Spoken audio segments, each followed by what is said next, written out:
Hey guys, this is Dan from Motive Training, and today I'm going to run through the Kettlebell Deadlift. This deadlift, you can use a dumbbell, a sandbag, or any weighted object that you can set down on the floor. Within this deadlift, it focuses on strengthening the posterior chain, so our lower back, our glutes, and our hamstrings.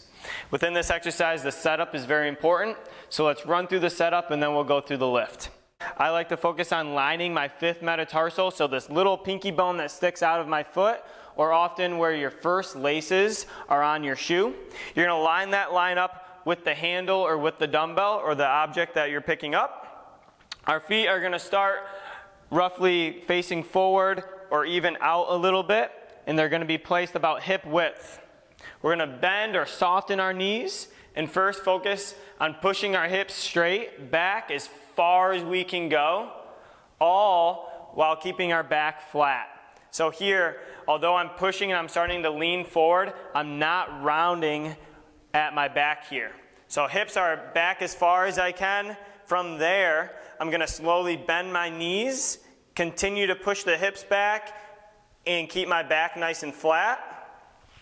When I'm all the way down to my object, I'm going to squeeze my shoulder blades back as far as I can, and then drive through the full part of my foot, squeeze my glutes, and drive my hips forward as I stand up.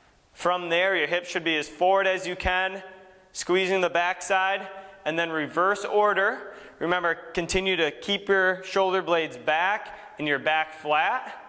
Drive your hips back.